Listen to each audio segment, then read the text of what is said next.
talking about religion, the kind of religion like we used to have. That old-time religion, Lord. Hallelujah, good enough for me.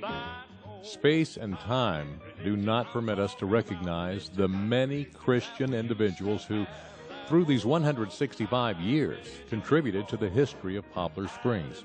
We have included in this historical perspective some of our deceased pastors and church leaders, and interviewed some of our older members to recount some of their memories. We have been blessed to have the leadership of 42 pastors, 2 of whom distinguished themselves with 23 years of service each. Reverend S.T. Gilland, 1912 through 1935, and Reverend C.R. Campbell, 1950 through 1973. We would like to acknowledge the efforts of Mrs. Eleanor Paris for providing us with an excellent history of our church that was published in 1981. You're good enough for me. The old time. I'm talking about the old time. The early settlers who located in Paulding County during the 1833 land lottery brought with them a Bible, an axe, guns, a pot for cooking, and all their other possessions, including livestock. After their cabins were built and the fields cleared, they felt a need for a meeting house. Poplar Springs Primitive Baptist Church, one of the 7 oldest churches founded in this area, was constituted July 1st, 1843. A page from that original record book is shown here. The building they constructed had a door at the front, a rock fireplace, greased paper for windows, with split logs for seats. They did not use any literature in the church except the Bible, nor did they use any musical instruments. The washing of feet was practiced as a token of humbleness. It is a wonder how the church survived the disruption and destruction caused by the Civil War. What a sacrifice it must have been when the church sent $13.60 to Army missions in 1863. By 1883, the 40-year-old church had grown to a membership of 78 souls, and a larger weatherboard structure was built. It had 3 main entrances. In addition to the front door, there was a northern entrance used only by the men, and a southern entrance used only by women. Each sex occupied its own side of the sanctuary, with younger people in the middle. The men's corner was called the Amen Corner. Wood stoves heated the church while kerosene lamps were used to light it. This picture shows an early 1900s singing school group. 2 weeks before the great summer revival, the school was held to get everybody tuned up. Men, women, boys, and girls all attended. It was an all-day affair with a lunch period. And on the last day, everyone took part in commencement. All the talent was demonstrated with solos, quartets, and congregational singing. Back in the horse and buggy days, the churchyard was covered with trees. Every family had a special tree, and it was a hanging crime to use someone else's hitching tree. This picture shows an early churchgoer in her buggy with an umbrella on top. The church was quite the social hub of the community, as evidenced by these postcards mailed to Miss Hassie Turner, dated 1908 and 1916. March 3rd, 1908. This card from Kennesaw reads, "Dear Miss Hassie, say, please let me know when there's going to be an all-day affair of any kind at Poplar Springs. I might come over if I can. Sent from Mr. Charles Gibson." On July 23rd, 1908, this card from Atlanta reads, "I have just come up from home. I hope you had a nice time at the singing. It was sent from Cousin Nicholas." On August 23rd, 1916, this card reads, "Well, how is old Hiram by now? Guess you are all having a good time going to preaching at Poplar Springs. Hope you all have a good meeting." It was sent from Frank. Since there were no cars or phones in those days, you can just imagine from these postcards how people communicated about everyday life during these times. In 1921, a new church was constructed closer to the main road. It was a white weatherboard building with wood paneling inside. During these early years, strict discipline was practiced. If a member broke a rule, he was brought before the church conference to make acknowledgment. After a number of offenses, the church would dissolve fellowship with him or expel him. If he proved that he had repented, then he would be restored. Some of the most common offenses were dancing, drinking too much spirits, two brothers or sisters fussing, telling falsehoods, missing 2 conferences in succession, and adultery. This picture shows the new church in the 1930s. Note the location of the road and the large number of people and cars in attendance. These all-day singings were the social event of the spring season, and people came from near and far. All important functions at Poplar Springs were accompanied by dinner on the ground. The ladies prepared their most treasured Southern recipes from the fruits of the harvest, and it was spread under the old oaks in the rear of the church. A wash tub of fresh lemonade was positioned at the end of the long table for refreshment.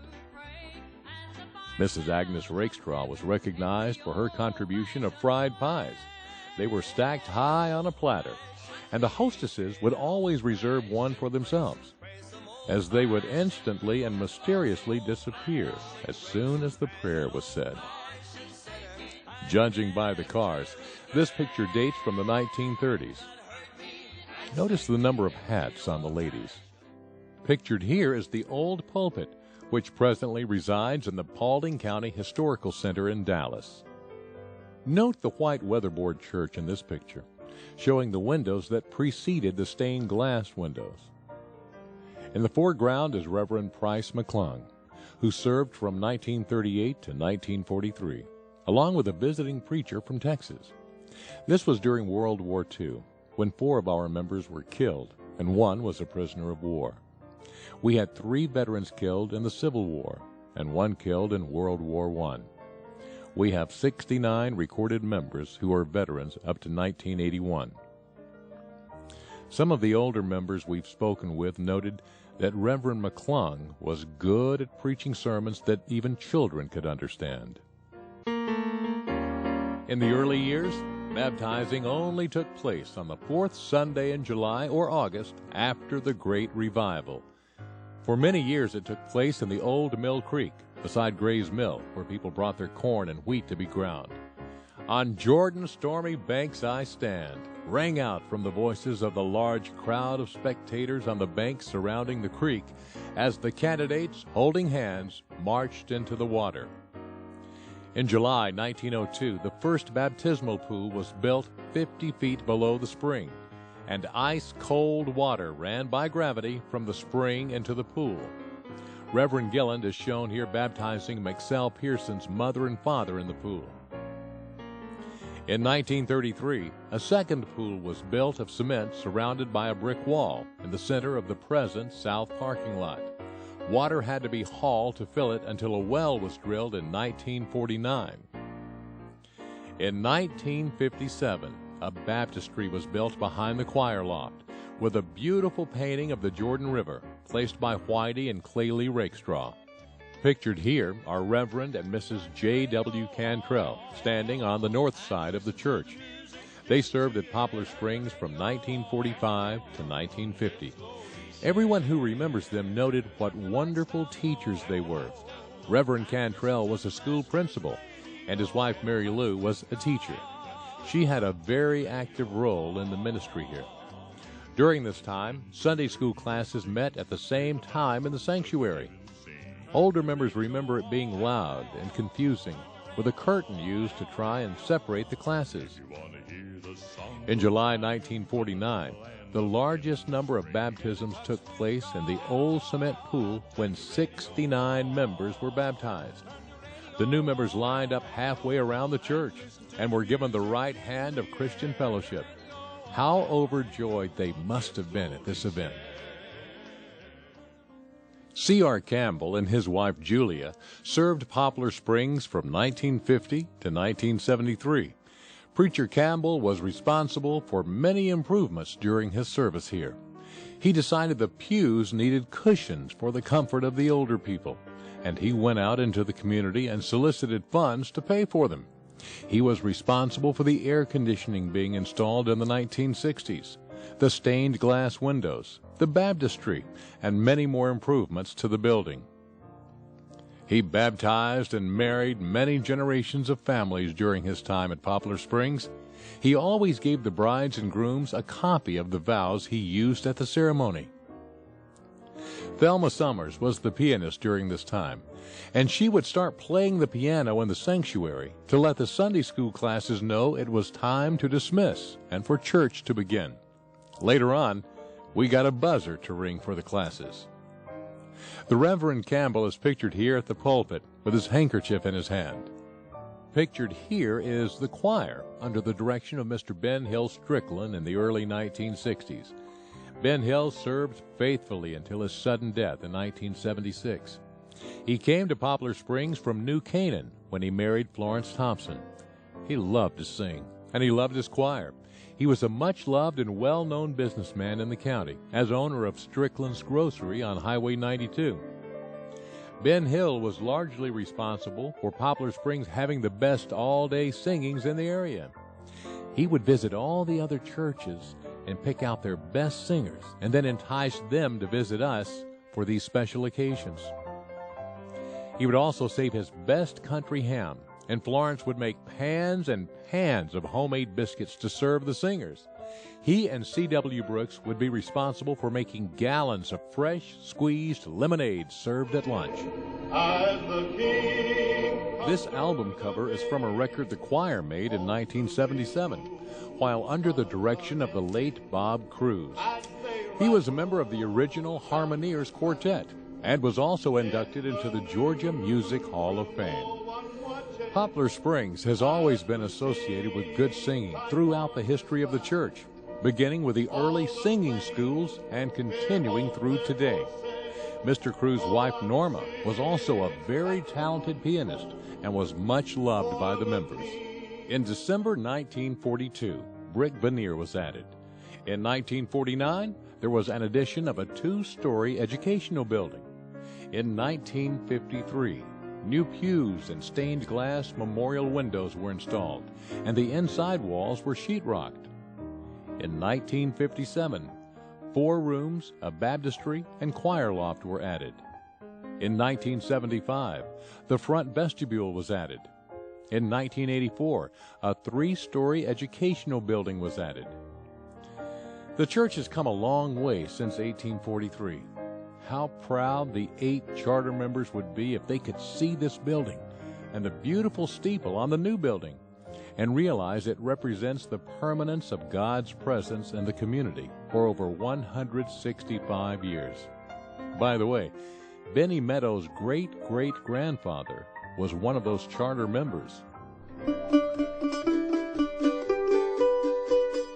The Gospel Jam started during the 1980s when Joe Freeman, Larry Holland, Steve Maynor, and Johnny Lester started picking and singing once a month on the second Friday evening at Poplar Springs. Then the music session moved to High Shoals Baptist Church for a year or so, and it was there that the name Gospel Jam was applied. Then it moved back to Poplar Springs some 12 or so years ago. The Gospel Jam Fellowship has grown and is enjoyed by our members and many regular visitors, accompanied by their various musical instruments, singing and playing from the old Red Book. Additional gospel jams modeled after this one have been started in Franklin, North Carolina, and in Temple, Georgia. If you enjoy this type of gathering, please join us for fellowship and finger food on the second Friday night of each month at 7 p.m. As you will note from these pictures, Gospel Jam is for all ages. What great respect the members had and still have for the cemetery.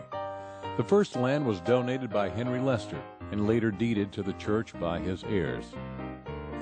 What a great time of the year the week before Memorial Day was. Wagon loads of sand could be seen being hauled and piled in the cemetery. On the cemetery workday, men, women, boys, and girls came and with them brought hoes, brooms, and maybe a lunch. After the weeds were cut, the ground swept clean, and the graves mounded up. Sand was put on each grave. Then flowers were added. How beautiful the cemetery was on Memorial Day. In time, these practices ended, as we became less rural and more urban. There were 208 unmarked graves with old field stones in the old cemetery, and some were thought to be the resting place of slaves. In 1956, they were replaced by marble markers, and grass was sowed to allow for mowing. In 1981, there were 583 marked graves, a testament to the generations of families who have loved and worshiped at Poplar Springs. We have interviewed some of our oldest church members to recount what church life was like during their lifetime, as they have lived through most of the last century. Florence Jennings is our oldest member on record. She was baptized in the old spring behind the church by Preacher Gilland in 1926. Born in 1912, she remembers the pot-bellied stoves on the front and rear of the church. The members cut the wood for the stoves and would come early to build the fires to have the church warm for services. Chester Rakestraw and John Shipp always opened and closed the church. In the 1920s, services were on the first and third Saturday and Sunday mornings. When there was a death, wagons brought the bodies from home to the church for the funeral and burial in the cemetery. People did not marry in church in those days. The preacher would come to the homes to marry the couples. Money was not spent on weddings as it is today. She told of a certain older member who always hitched his buggy to the same tree. If someone had already hitched to that tree, he would just stay in the buggy until his family would come out of church. Lionel Warren and his family have a long history at Poplar Springs. He was baptized in the Old Creek in 1938. His mother and father held a leadership role beginning around 1946, with his mother playing the organ for many, many years. She was a very talented lady and was responsible for designing the angled pews which we still enjoy today. We previously had slat pews, which we donated to Sweet Home Church in Hiram. His grandfather Elliot purchased the first acreage for the cemetery on the east side of Highway 92. Lionel was a clerk of the church and read some of the minutes from 1843. Uncle Will Elliot had made an acknowledgment that he danced on Saturday and apologized to the church. The church voted to accept his apology. Lionel recounted a funny story to us that happened when Preacher Campbell was preaching one Sunday. It seems the time had changed that Sunday, and there was a certain member, Clyde Ferguson, who was always late. Preacher Campbell was getting ready to close his service and said, "Well, it's about time for Clyde to get here." At that exact moment, Clyde opened the door and came in, and the whole church burst out laughing. Clay Lee Rakestraw remembers the charity work of the WMU. She said they would visit the children's home often to mend and make clothing for the children. They also would make cancer pads for the sick. In those times, people did not depend on the social services that people receive today, and the churches responded to those in need in the community. The Rakestraw family has been at Poplar Springs a long time. Uncle Chester Rakestraw, as everyone called him, was responsible for much of the development in the early 1900s. He's pictured here with his wife, Edna. Clay Lee Rakestraw's husband, Whitey, followed in his uncle's footsteps with his stewardship and his contributions as a skilled builder. She remembers Whitey hauling the brick for the veneering of the building in 1942 by mule and wagon from the train in Hiram. At that time, it cost $3,511 to brick the entire building. He was also responsible for the 3-story educational building built in 1984, along with Mr. Harold Ragsdale and Mr. Noah Meeks. Clay Lee stained and varnished all the woodwork in the building. Grace Eccles Sheffield's family also has a long history at Poplar Springs. Her mother was a member at Poplar Springs and her father a member at New Canaan, and they would alternate attending each church. Many descendants of the Eccles family are still members today. Members of the Eccles family are pictured here in the late 1920s leaving for church. Left to right are Carrie, Bob, Sarah, or Sis as she was known, and Grace, who at the time was the tender age of 16. Born in 1914, She remembers the horse and buggy days, unpaved roads, the oil lamps and wood stoves. She said there was a bucket of water at the altar with a dipper that everyone shared. Church attendance was important during this time and had a greater importance in family life. She remembers how the mothers used to nurse their babies during the church service and lay them down on pallets in the area in front of the altar to sleep. There was no nursery, and children who misbehaved were removed and administered a sound paddling, and then were returned to church. Grace and C.W. Brooks remember the 6 or more Aladdin lamps that hung from the ceiling. Uncle Chester Rakestraw and John Shipp would let them down on pulleys to light them. They were placed on tables to light, as the mantles inside the lamps were delicate and had to be handled with care. There were also lamps on the wall with reflectors behind them to cast more light into the room. Grace was baptized in the creek. Her brother, Hubert Mitchell, and sister-in-law Tommy were some of the church's most devoted members. Hubert was known for his eloquent prayers, and Miss Tommy for her love and generosity to others. An offering was taken for the preacher's salary, and sometimes members donated vegetables, hams, chickens, and other goods that were readily available from their farms. The preacher and his family always ate with the church family on Sunday, and Grace has entertained many of them. This was a great way for the pastor and his wife to get to know the families. Maxell Pearson and his wife Jeanette have been members a long time. He was baptized in 1931 in the old pool in the spring behind the church. He remembers the men cleaning out the spring with shovels. They would also clear the banks of brush for the annual July baptismals. He's pictured here in 1931 in front of the old weatherboard church, along with the other candidates for baptism that year. Reverend S.T. Gelland is on the front row, far right. Maxell is a skilled carpenter and was responsible for the addition of the baptistry and choir loft in 1957 and the vestibule and porch in 1975. A sad occasion he remembered was when Virgil Davis collapsed and died, sitting in the area to the left of the piano. There was complete silence. The doctor and ambulance was called, and after an emotional prayer, church was dismissed.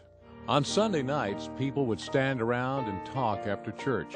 Uncle Chester always closed and locked the church. And when he was impatient for people to leave, he would begin to clear his throat loudly to get their attention. After 165 years of sermons, the pulpit will go dark at the Poplar Springs Baptist Church that we know and love. This service is very emotional and nostalgic for many of the families that have been connected to the church for many generations. Many cherished memories of the last century will fade away when the church is torn down due to the widening of Highway 92. A victim of changing landscape and demographics, the church will be relocating to its new location in October of this year. The beautiful new traditional building pictured here is expected to meet the needs of a growing community. It was decided early on in the planning process that a traditionally styled church would be built to replace the old one.